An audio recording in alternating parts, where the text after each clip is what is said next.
Good afternoon, Right Club Nation. We have a really exciting live podcast, and I'm here with Sarah Larby, co-founder of the Right Club. Sarah, can you say a few words? Nope.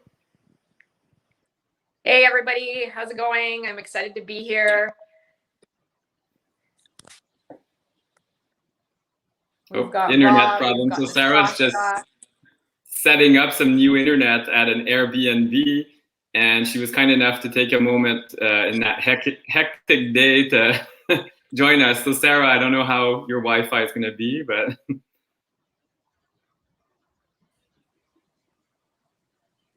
okay, well, I guess Sarah's very still, so she's really good at.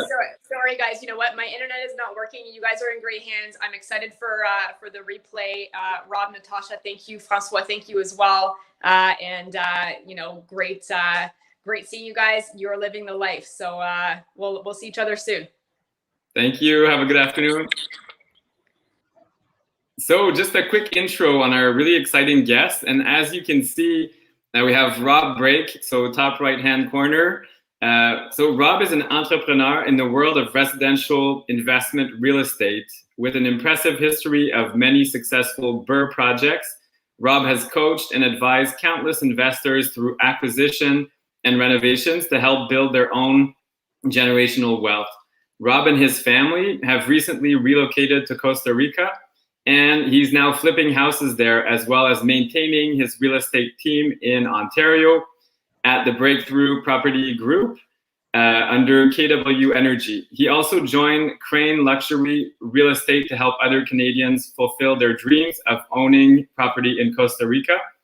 So welcome, Rob. And our other guest, we have Natasha Cultraro, who's a creative real estate investor and owner of Investors Choice Property Management, Inc., based in Ontario. She also did like Rob. She and her family have recently moved to Costa Rica, where she continues to invest while living the Pura Vida lifestyle. So welcome. I'm really excited to hear more about your stories. Maybe, Rob, if you want to get started and tell us, why did you make this bold move? I can see why in the background. I also want to move, but I'm sure there's more to that. So, yeah, well, my wife and I have always talked about moving somewhere where we could avoid the winters. That was one of the big ones, right? Avoid the winters, especially for her. She doesn't like them. I tend to deal with it, but it's not my favorite time of year either. So when we've always discussed, it was sort of a 10-year plan to see if we could move to somewhere in Central America. At first, we were thinking Panama. They're very accepting of the expats there as well. So we were looking into that, but we thought, let's just check out Costa Rica. This was beginning of 2019 when we first came here, and we went more to the north end of the country and checked it out, and it was really nice. And then upon the announcement of the second lockdown, which came, right around Christmas time in 2020, we decided to come here again and just avoid the whole thing and stay here for a few months. And we did, and I wasn't really thinking about moving here at the time. It was more just to come and avoid the winter again, avoid the lockdown. And we stayed in some touristy areas. So while we were in those areas, I wasn't even looking at properties. I wasn't really thinking about moving here until we came to this area. We happened to come here on Valentine's Day of this year. We're in Potrero, Playa Flamingo, Surfside area, which is sort of the northern Pacific coast. And it's called the Gold Coast area as well. And we fell in love with it. There's a lot of stuff to like about the area. And that was more what made us decide to actually move here. That's when I started looking at properties and considering the possibility of moving here. Excellent. Thank you so much. And Natasha, what about you? What made you move? Is it winter or more? since I met my husband, we were teenagers. He's always wanted to move somewhere hot. He's actually the one that's never liked the cold in Canada, and our dream actually was to move to California. So for many years, we tried to get into the United States, but it's surprisingly difficult even for Canadian citizens to get into the US. And then there were some political changes in the US, and we didn't want to move there anymore. In 2017, we visited Costa Rica and we loved it. And Paul and I, my husband, we had decided that we were going to retire there. And so after we were done working, you know, we were working our full-time jobs. I had just started my business in 2017, and we were doing our real estate investing in Canada. And we decided, you know, by the time we turned 45, we're going to quit, we're going to finish, we're going to move down. And one day it was 2019, it was June of 2019, and Paul came home and he was so frustrated because he commutes long distances. We used to live in Oshawa and he worked downtown Toronto, and he was exhausted and cold. And he said, you know what, we can do this now. Why are we waiting? And I didn't agree with him right away. And I said, what, are you crazy? Our family, our daughter, we have a 12-and-a-half-year-old's daughter. So schooling and community is very important to us. And a couple of weeks later, you know, I came around and I thought, you know what, why don't we do it now? Like, that's what we want. And what it is for me is not just the heat, but it's the lifestyle, it's the relaxation, because we've been working our full-time jobs plus doing our investing businesses and my property management on the side. We were burning ourselves out. We were beyond burnt out. And we wanted to come down here to relax a little bit and have some of that work-life balance, which you can't, like, we were just overworked. You can't live like that. So it was that lifestyle that we were after. There's a lot of yoga and a lot more open-mindedness here that I really appreciate, and the food, because I'm a big foodie, and the fresh fruit and the fresh meat and everything, like the fresh vegetables, everything is so good here. It's just such a different place than in Canada. Wow, that just sounds amazing. Just the food, like to be able to pick. I was reading avocado. You go in your backyard and you pick some fresh avocado, make some nice guacamole. So absolutely. Excellent. And Rob, just to continue with you, you also have a family. So I know my teenagers, I told them, let's move to Costa Rica. They're like, no.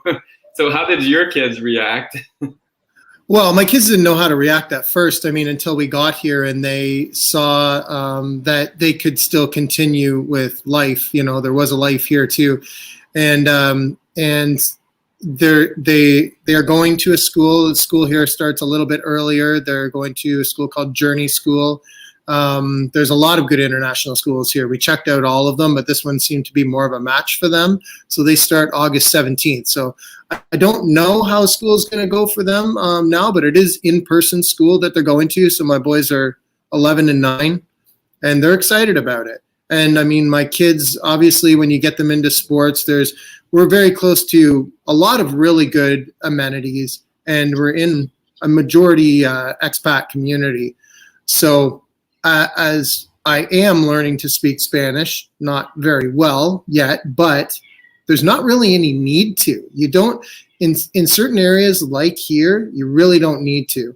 But we're very close to the Costa Rica Sailing Center, where my boys were doing they have like a multi-sport summer camp that the kids were going to. They've been doing surfing lessons. So there's really not a whole lot for kids to complain about as far as extracurricular activities and things like that go. And of course, you know that there's wildlife and zip lines and just like horseback riding and catamaran tours and all that kind of stuff. I mean, you can go on and on about extracurriculars. So the kids love it. They couldn't love it more. As far as that goes. In the jungle, basically, it's great. And how is like the city life, Natasha? Like what can people expect shopping? I know that's my daughter. She's 15. She's like, I don't know if there's any good stores there. Like what are amenities? What does it look like? It really depends where you are in the country. When we first moved here, we knew that we were going to move around to many different areas. We've been here 10 months now, and we've lived in 4 different locations across the country. So the first location we stayed in was San Jose, the capital, in the district of Heredia. And there they have all of the shopping that we have in Canada, except for some of the brands that we don't get in Canada. But there is a great mall. I compare it to Yorkdale in Toronto. They've got brand names like Kate Spade, Michael Kors. So if you've got those, you know that you've got everything else, everything else as well.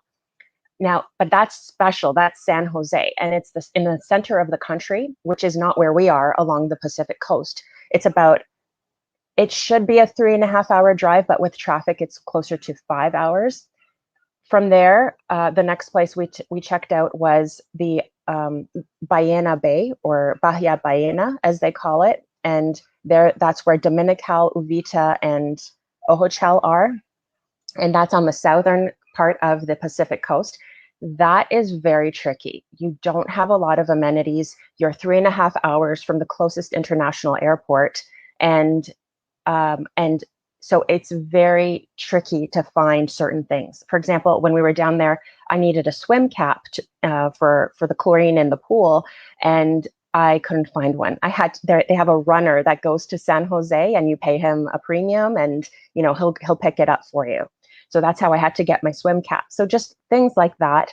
The closest Walmart to that location is a 1.5-hour drive up the mountain, up a windy road. It's a real tense drive because people are passing each other all the time. And the convenience is just not there for that southern area.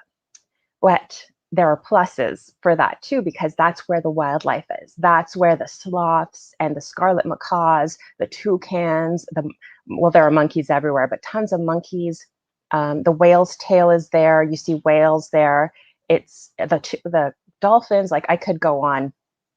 And but to come back to your question, convenience. After that, we moved to the Samara area, which is in the Guanacaste province, which is where we are now. Where Rob is staying now, and where I'm staying now. It's in the same province, but it's about 2 hours south of here, still on the northern Pacific coast.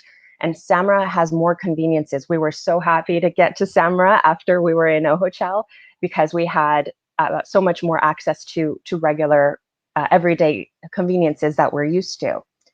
And now, since Samara, we're very close to the Potrero Flamingo area in a small town called Huacas. I would not recommend Huacas. It's just a place that is very convenient. It's equal distance to Flamingo and Tamarindo, and that's why we're here, so that we can test out these areas. And this place has been the best for conveniences so far. I mean, it has everything. We're 1 hour to Liberia. There's a PriceSmart and a Walmart in Liberia. There are regular clothes. There's everything you need in Liberia. So we're very close, and also the schools. So the schools are another big thing, and that's probably the biggest reason why we decided to settle in this area. Excellent. So well-rounded answer. Thank you. So Rob, really a total shift here. So we heard Natasha talking about conveniences, different areas. So for investors, so the Right Club, we're all about investments. I guess that's important. You need to know where our convenience is, because if we have guests or people coming over, they're expecting certain things. Are there areas you've noticed that have good possibilities for investments? The majority of the areas that are close to where we are right now, like I'm sort of right in between, as Natasha mentioned, we're right in between 2 very touristy towns, Tamarindo being the most notable of them. That's a big surf town, if anyone's not familiar with it. And you'll constantly be bombarded by sales in the area while you're walking on the beach. There's people constantly trying to sell you cigars or whistles or hats or whatever it is that they've got, bowls, wooden bowls, all that kind of stuff. And then there's a town very similar to that, about 40 minutes north of us, called Playas del Coco. And that's where we spent the majority of the time when we came here earlier this year. And there's good opportunity for Airbnbs and stuff like that if you want to get into that kind of investment. There's a lot of opportunity for that there. And then in the area that I'm in here now, I'm more focused on, this is a lot like, it's more played down, it's more relaxed. There is more expats living here, and on the beach you don't get those sales. There's literally none of that going on here. But there's still a great community and lots of amenities close to here as well. So what I'm focusing on, at least what I have been focusing on to start with, is there's a small little area called Surfside, and it's close to the beach. It's not right on the beach. You've got, well, for me, it's like a 3-minute walk away, but as you get back into this area a little more, you can get up to like a 15-minute walk from the beach, but it's all relatively close still. And there's a lot of fix and flip opportunities here of older houses that are in need of an update, right? So there's lift. So that's always what I'm looking for, is potential for lift. A lot of them don't have pools. So the one that we bought, that we're flipping right now, just needs updates throughout. So we gutted the house, and we're adding a pool, which I'm kind of held up on permits for that right now, but it is going in. And there's a lot of opportunity like that as well. So, I mean, across the board, great investments in this area, as far as I'm concerned, whether you want Airbnb or flips, or even just something like this to Airbnb as well, because a lot of the properties in Surfside are Airbnb rentals as well. Excellent. So thank you very much. Natasha, what would you say, like, you've moved around quite a bit, financing. So have you looked at that? Like, do you need to buy cash, or what's the situation there for an investor? For a Canadian investor who is not a citizen in Costa Rica, we have almost no option for financing. So my husband and I, we actually had to buy our investment property, Kokomo in Uvita, for cash. So there are pluses and there are the pros and cons. Obviously, for buying in cash, the cash flow is through the roof, which is excellent, but we can't refinance that property. So we can't recycle that money the way that we're used to doing in Ontario. Okay, great. And Rob, what have you experienced for financing? I assume it's very similar, but. Yeah, it is similar. And that's sort of part of the reason why we played around with keeping this house as an Airbnb, as a rental. But I think we will actually end up selling it, because it was a big cash injection, at least for me anyways. So I can tell a little bit of the numbers for this one. We were able to get a little over 50% vendor take back on ours, which is more common here than it is. I mean, some people are good at finding it in Ontario, but it's pretty uncommon there. But it's a little more common here than it is there. And sellers are used to at least the option of that. Whether they're open to it or not is another thing. But our property was $246 US. We put 120 down, and we have the sellers carrying the loan for 5% interest only for just the 1 year. So we're going to be able to fix it up. We'll live in it for the rest of the year, and then we won't have to pay capital gains on the sale either, as long as we live in it. So it's the same as there. So, we could do a faster flip, but the capital gain here is not bad. It's 15% of the gain, so it's not bad.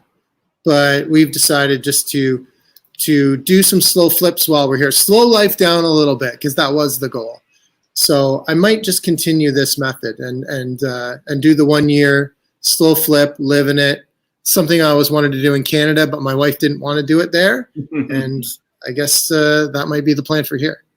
But yes, financing, you can do private. You can find private money, but it's about 12 or 13%. But you can do it. Okay, excellent. So yeah, that does give us some options. And like you said, the vendor take back, that does help. By 120,000 US is doable. I mean, for quite a few investors. So that's really interesting. So labor. So I don't know, Natasha, if you're getting into flips or anything, but anything like that, or Rob, but labor, how is that? Like, is it easy to get laborers and materials? I know Rob has some experiences that he'll want to share, but from my perspective, we haven't done a flip here. We just bought a turnkey investment, Kokomo in Uvita, but we are planning to build our home. So our final home is going to be a custom build, and we know that the labor costs here are low. On average, what we've found is that for labor, you can pay somebody $5 US an hour. So Wow. I'm sure Okay. it's very different, and that applies across the board, not just for builds, but also cleaning and catering and cooking and any kind of help that you need, any kind of labor is much cheaper than we are used to in Canada. Okay, wow. So I guess this does really help for both of your lifestyles, maintaining a business in Canada and living the pura vida lifestyle with a chef and a housekeeper and gardener. So that is really cool. Is that something you've used so far? Like, have you hired more help than you would have in Canada? That's a question for both of you. I mean, we're getting cleaners, but only because the Airbnb host wants us to have the cleaner come in. I mean, I generally take care of my house, but you know what? To be honest, I don't mind it. It's nice to have that every once in a while. But in regards to just like labor for trades and stuff like that, like Natasha said, she's right. It is, and I was pleasantly surprised that it is a lot cheaper than I was expecting, actually, and anticipating. So my budget, I think, is going to come in where it's supposed to. For example, so the house that we have is about 1,300 square feet, and we are taking all the tile out and replacing all of it. So that's like through the 2 stand-up showers, all through the bathrooms, all through the entire house, and the back patio and the front patio. And the price that we ended up settling on for labor only to take it all out and then install all the new tile is $2,500 US. So I thought that was much better than I was expecting, and I was very happy with that. And in general, all of the rest of the stuff seems to be as well, except for kitchens. My kitchen quotes have not been where I was expecting them to come in. The one I got this morning was $12,407 US. So that's quite a bit more pricey than I was expecting. Yeah, that's quite a jump. I mean, 2,500 for a lot of tiling. That's hard work to break up and remove. Oh my goodness! And then the kitchen. Are you putting in granite? Like, what's the look? Yeah, it's like, I mean, and it's more, it's higher quality cabinets, right? Because they got to last in the humidity here, so you don't really have the choice of getting the cheaper stuff here. At least, well, you do, but it's not a good idea. Okay, but the other quote I have was $8,500 US. So I'm getting a third, and then obviously I'll decide on one of the lower two and go forward with that one. Good. So there are options. So it's good. It's not so limited that you get one quote and that's it. So there's a lot of construction going on here. We're in a boom for this area, and there's no lack of trades. Skilled trades. They're good. And to be honest, I've heard like lots of people say you got to be patient. You know, they work at Costa Rica pace. And I haven't found that at all, to be honest. Like, everybody's there. You know, I go to open up the door and turn off the alarm at 8 o'clock, and they're waiting to go in every day. And quite a few times when I go back at 5 to close up, they say, no, we're going to stay. We're not done for the day. So I've heard from people that there's a rep that the labor force gets around here, and I haven't seen it, to be honest. Okay, excellent. That's good news. And Natasha, so how are foreigners perceived? I heard something, I think you or Rob earlier, but if we show up there, how are we perceived by the general population?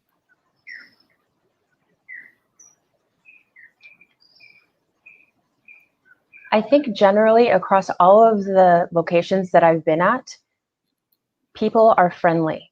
They're more friendly in some places than others, but by no means are we looked down on.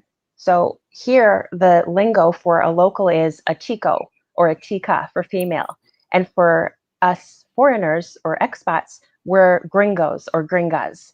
And sometimes that gringo can have a rude undertone to it, but here it's very friendly and very loving. Samara was an amazing place because it was so friendly. It was such a community that by the time when we got there, everybody just smiles and is happy and says hello. When you walk by someone in Samara, they're going to say hello to you, whether they're a gringo or a tico.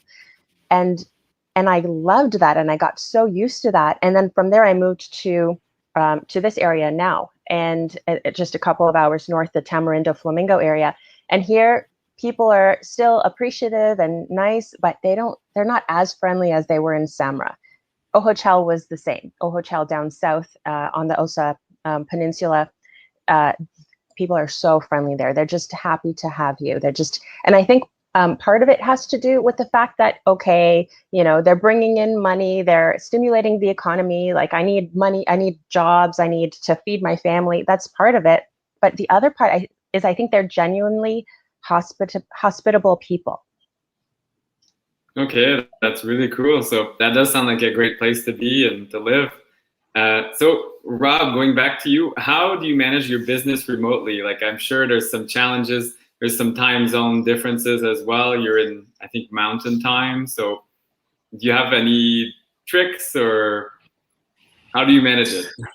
Handle business back home? Well, it's not that big of a time difference. I mean, I'm up at 5 o'clock anyway, so that's 7 o'clock, and still people are 2 hours away from starting work in Ontario for the most part. So really, there's no difference as far as that goes. And 5 o'clock is 3 for me, so I get to cut out early most times, and that's not a bad thing. So really, like, as far as managing business back home, it hasn't been too bad. And I'm still maintaining a small team there with James Kennedy on my team, and we've got a listing that just went up yesterday. We sold the listing last week. We're still helping investors get into properties there, so that hasn't changed a whole heck of a lot, really. And my plan is to be back and forth, right? As soon as it's more convenient and there's no quarantining or any of that stuff, because obviously if I've got to sit somewhere for 14 days before I can go out, it doesn't even make sense to go back. So, we'll see how that all goes. But I just think that being back and forth, and I can't wait to honestly get back and do some property tours like we used to, because those really brought me joy. I enjoyed going out with a group of people and going around to see houses and show them what the potential was. But for now, we're still doing that stuff. We're doing it remotely. We're doing it on Zoom, the same sort of way that everyone's been doing things anyway. So that has helped be able to transition a little bit easier to being here for sure. Excellent. How about you, Natasha? Property management at a distance. How does that work? I have to give all the credit to my team. I have an amazing team on site, and they are so smart and so great. We talk every day on the phone, 5 days a week. We have video calls. We have standing meetings. I'm available ad hoc. They text me, they call me. We make it happen. And really, I think similar to Rob is that I was on site for many years. I was on site for 3 years building that business, making those connections, nurturing those relationships, training the staff that now they can do it themselves. But what I will tell you is that, we had decided to make the move before the pandemic started. So I was already putting these systems into place. But when we decided we were going to move, I realized that I'm doing less of the running the business and I'm doing more of building the business. So since I've arrived here, we put in all of these new initiatives, marketing initiatives, and different things that we've been doing to expand the business and to build the business. I've been doing training over video with my team, and I'm training them and expanding their knowledge so they can go out and do investing in Ontario on my behalf, which is amazing. And I'm teaching them, and they love this kind of knowledge because they're eager to grow as well. They want to do their own investing. So it's a little bit of giving back, but you know, I'm really training them and teaching them by growing my business. Excellent. Wow. So you make it sound really easy. I want to move as well. It's taken many years though. Okay. It's easier now because I have this amazing team in Ontario, but you can't discount the fact that my husband and we've been investing in Ontario since 2006.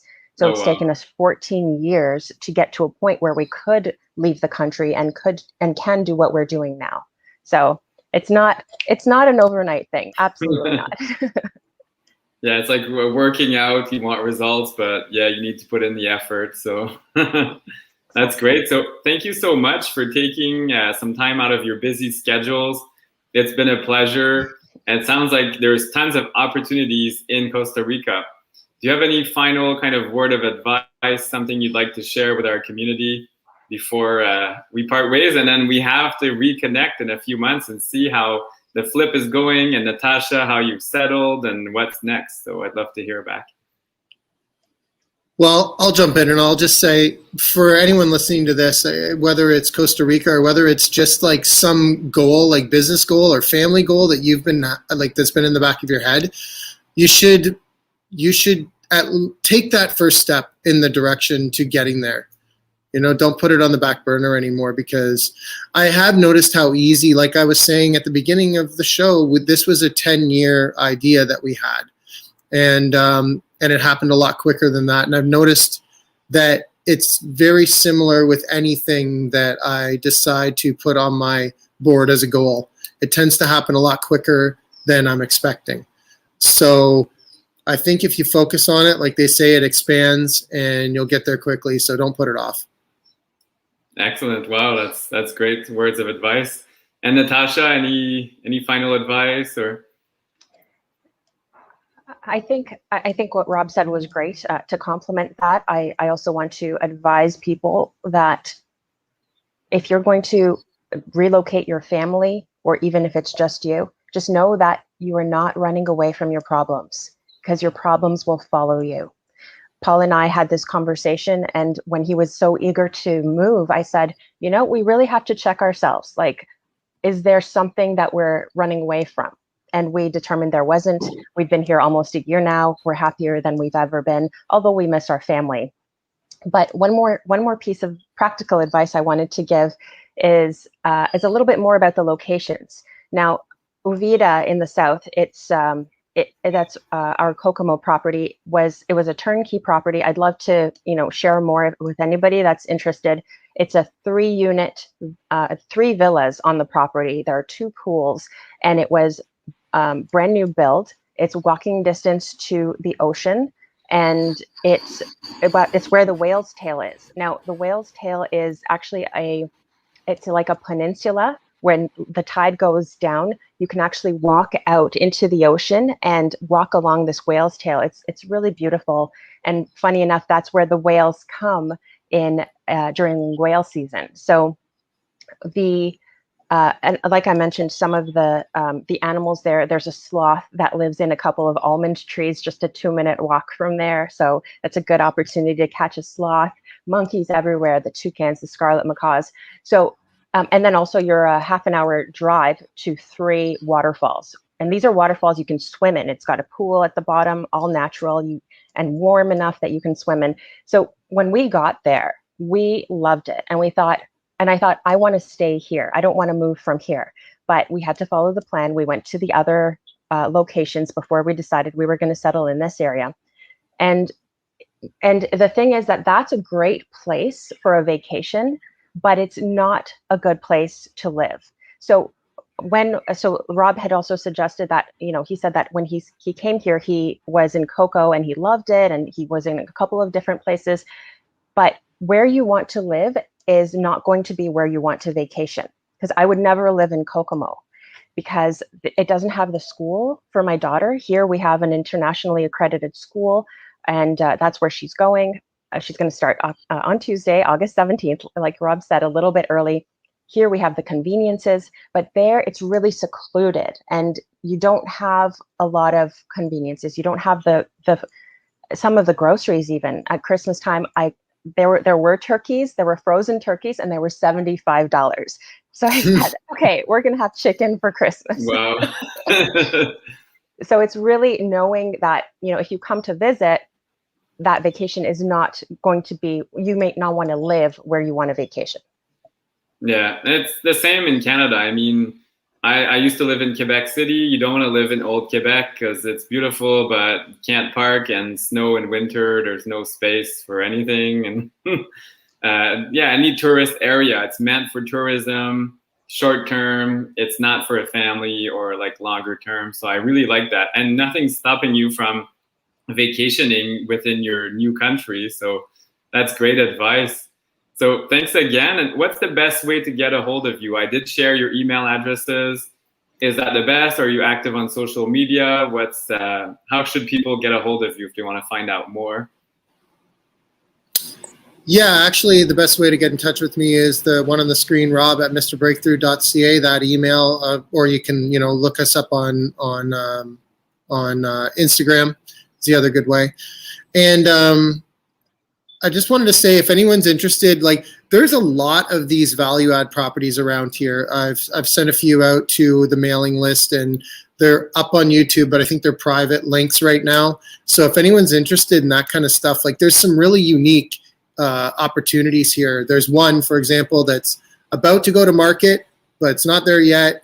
It's a semi. It's got a fence right down the middle. They're completely, there's a block wall down between the two, but they're on the same lot.